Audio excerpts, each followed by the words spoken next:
Жұмыссыздық әлеуметтің әлеуеті қашан оңалады? Жәрдемақыларға қиналған жұрттың қолы жетіп отырма? Пандус, инватакси, мүгедектердің мүмкіндігі қалай қорғалып жатыр? Және қарттар үйіндегілердің халі қалай? Осы және өзге де өзекті сауалдарға Нұр Сұлтан қаласы жұмыспен қамту және әлеуметтік қорғау басқармасының басшысы Сәуле Ордабайқызы жауап береді. Қош келдіңіз. Сәлеметсіз бе? Енді алғашқы сұрағымыз, жұмыспен қамту орталығы директорының орынбасары Бақтияр Айтбаев бұған дейінгі бір сұхбатында осы қызметіне жұмыспен қамту орталығы арқылы қол жеткізгенін айтқан еді. Енді өзіңіз айтып беріңізші, осы орталық арқылы басшылық қызметке қол жеткізу мүмкін бе? Иә, шынында солай. Бақтияр Айтбаев 2 жыл бұрын жұмыссыз қалды. Бақтияр жұмыспен қамту орталығы арқылы қоғамдық жұмыстарға тартылып, жұмысқа орналасты. Кез келген жұмыссыз қалған азамат жұмыспен қамту орталығына жүгініп, немесе Еңбек.kz сайтынан бос жұмыс орындарын қарап, жұмысқа орналастыруға болады. Сәуле Ордабаевна, сколько вообще жителей столицы сейчас находятся в поисках работы? Ситуация в столице на рынке остается стабильной, уровень безработицы 4,6%. Сегодня в поисках работы зарегистрированных в Центре занятости более 4700 безработных. На сегодня из них 1700 получают пособие по утере работы, 1700 задействованы в активной форме занятости. Центр занятости наш продолжает подбирать работу по пожеланиям безработных. На сайте Еңбек.kz более 9280 рабочих мест вакантных у нас имеется. Вот в столице проживает более 27 тысяч людей с инвалидностью. Какая им оказывается помощь, поддержка? В столице у нас проживает более 27 тысяч лиц с инвалидностью. В целом охватываются реабилитационными мерами и обеспечением техническими средствами. В целом для лиц с инвалидностью уделяется особое внимание. В помощь действует портал социальных услуг, и все лица с инвалидностью в период пандемии COVID-19 наше управление автоматизировало все услуги, и я думаю, сложностей не было. Услуги можно было получать в электронном формате. Сотрудники ЖАНУЯ работали в режиме офлайн.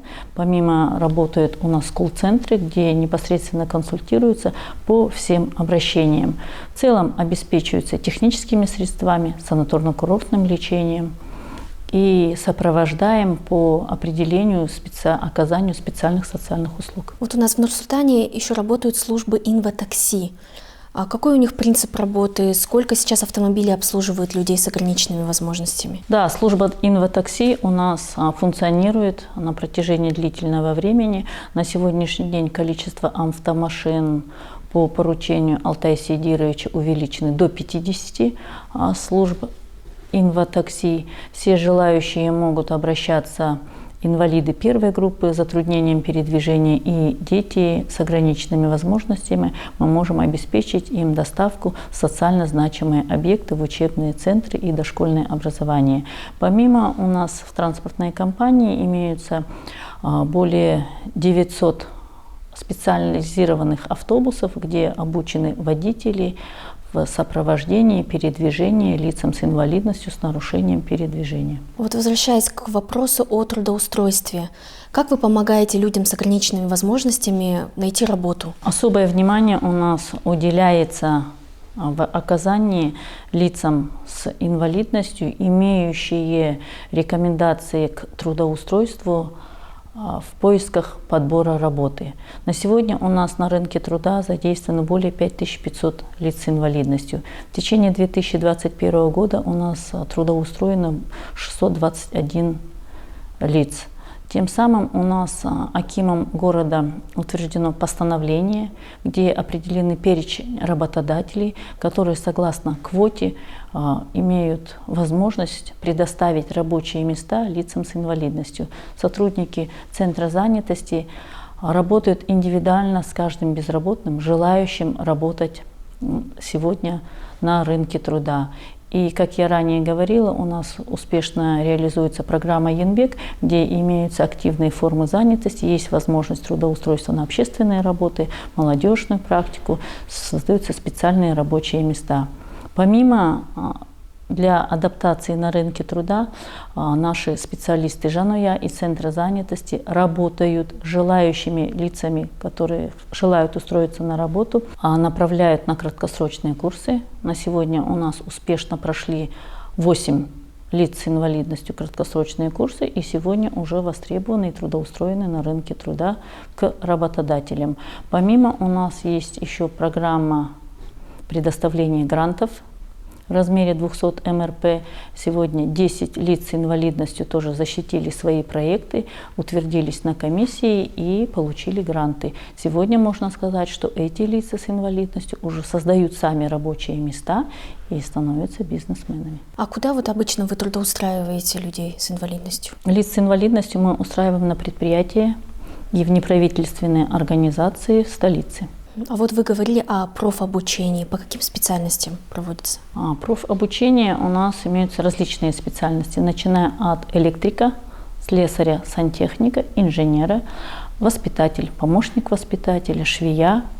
И желаемые для данной категории лиц к профессии, которые они могут, мы можем их направить и предоставить. Вот в столице до сих пор отсутствуют пандусы на многих объектах. Есть пандусы, которые вообще без поручней, отсутствуют туалеты для людей с инвалидностью, в том числе в объектах здравоохранения, куда чаще всего люди с инвалидностью и обращаются.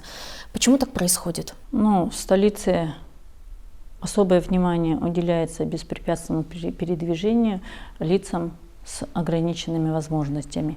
Акимом города утверждена дорожная карта по обеспечению мониторинга качества безбарьерной среды. Мониторинговая группа у нас при 4 аппаратах акимов района: Алмата, Байконур, Есиль, Сарыарка. Мониторинговые группы возглавляют заместители акимов района. И на постоянной основе проводится мониторинговая работа. 258 объектов в 2021 году были паспортизированы и адаптированы.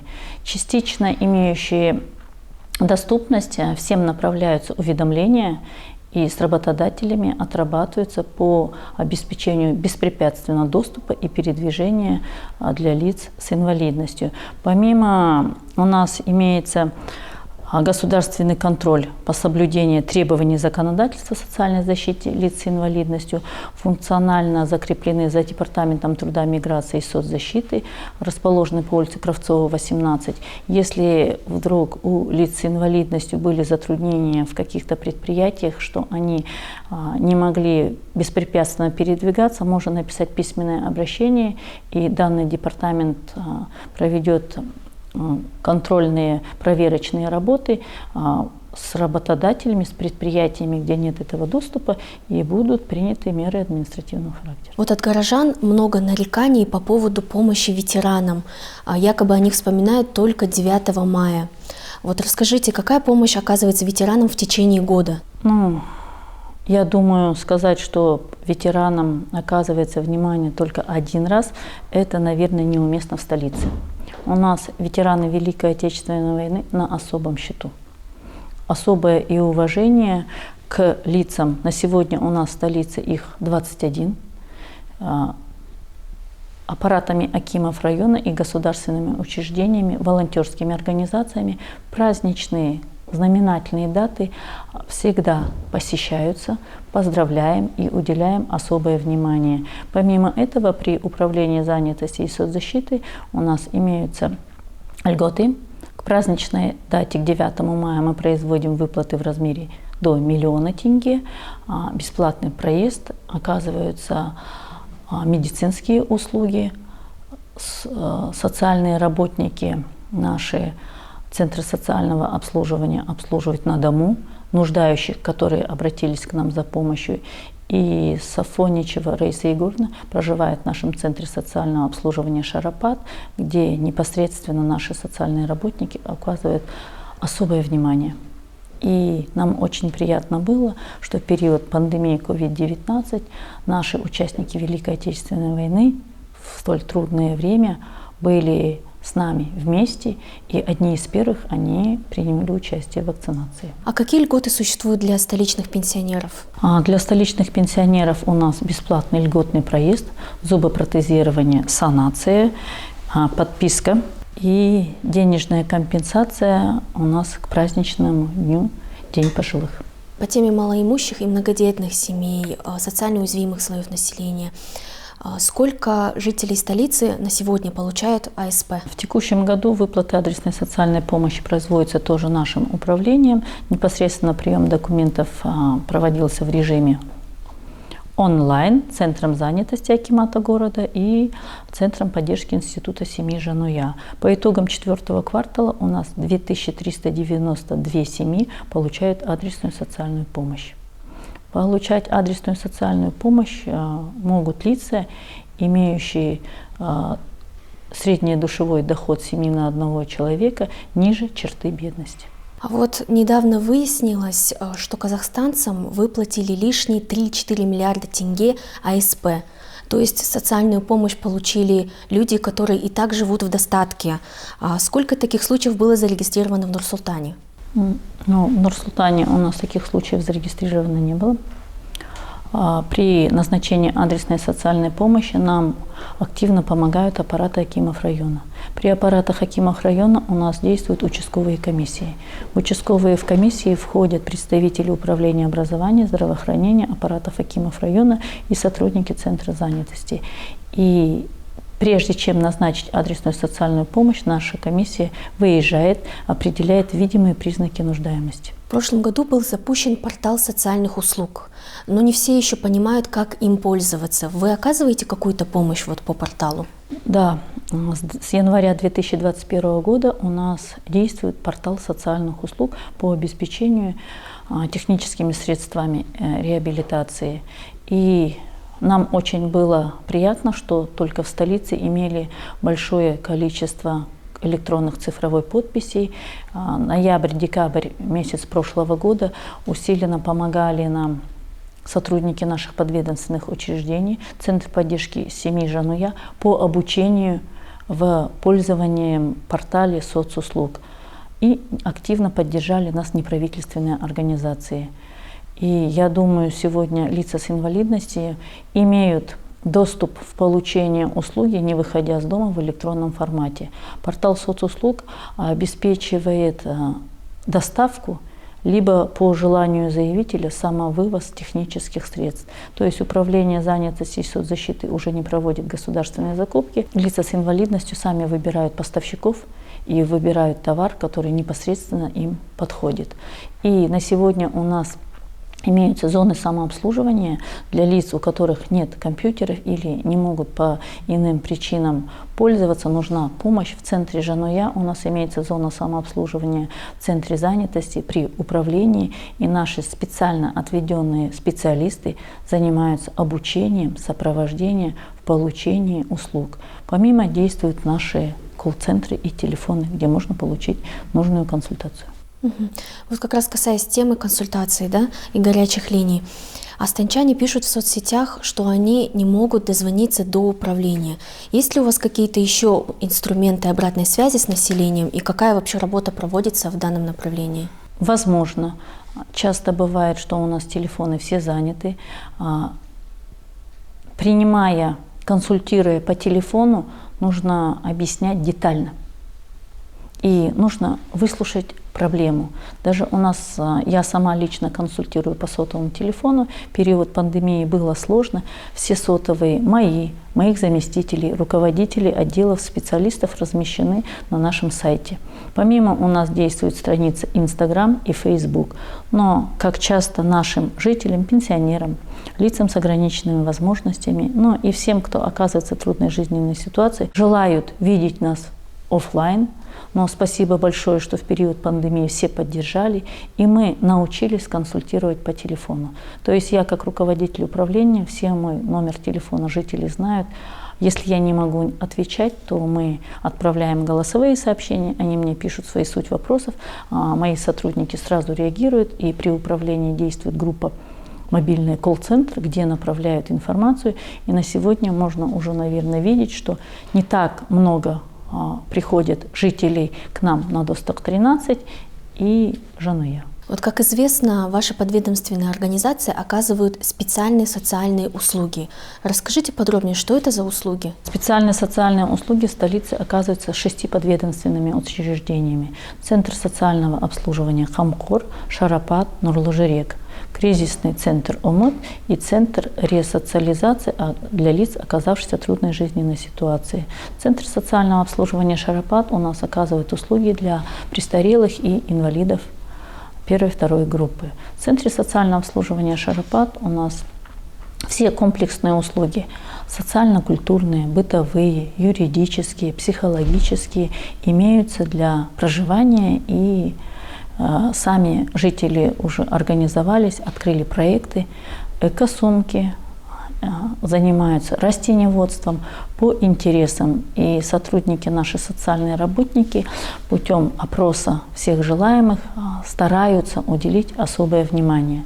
Центр социального обслуживания Хамкор расположен в Аккульском районе, но это наше государственное учреждение. На сегодня там 370 получателей услуг проживают, лица старше 18 лет с психоневрологическими отклонениями. Аналогично у нас все виды услуг по стандарту оказываются.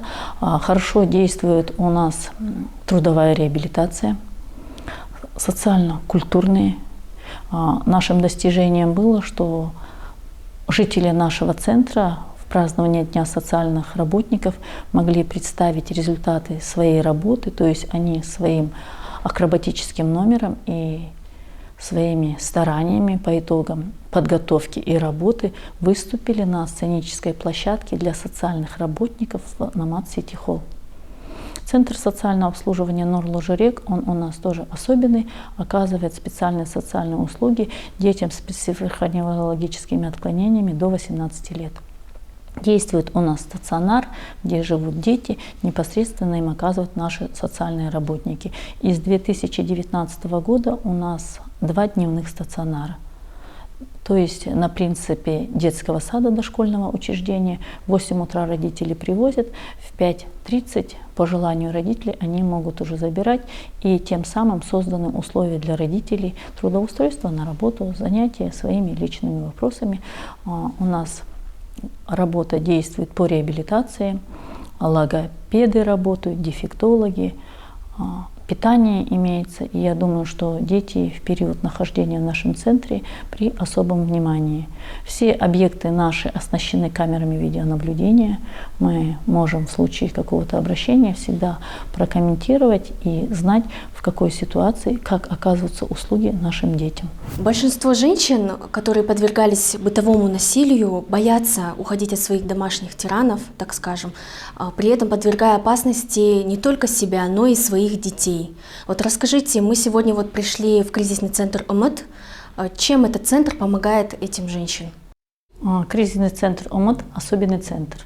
Непосредственно оказывает помощь женщинам, оказавшимся в такой сложной ситуации. И всего с начала года у нас 270 человек уже здесь проживает, из них 85 женщин и 175 детей. Для удобства наши квалифицированные социальные работники, психологи, юристы полностью оказывают помощь и сопровождают индивидуально каждую семью. Комплексный подход.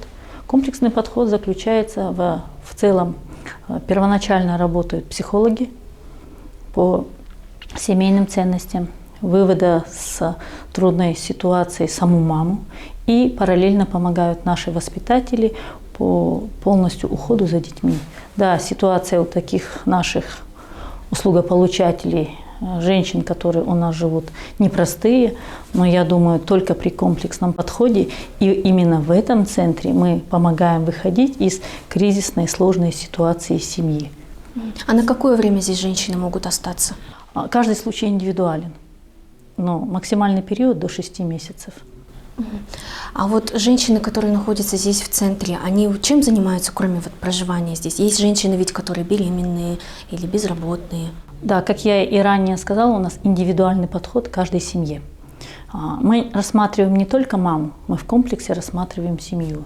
И за период проживания в нашем центре мы не просто проживаем, мы Первоначально, после детальной работы и рекомендаций психологов, приступают к работе наши юристы, оказывают юридическую помощь. Как часто у каждой семьи, которая поступает в наш центр, бывают сложные семейные юридические вопросы.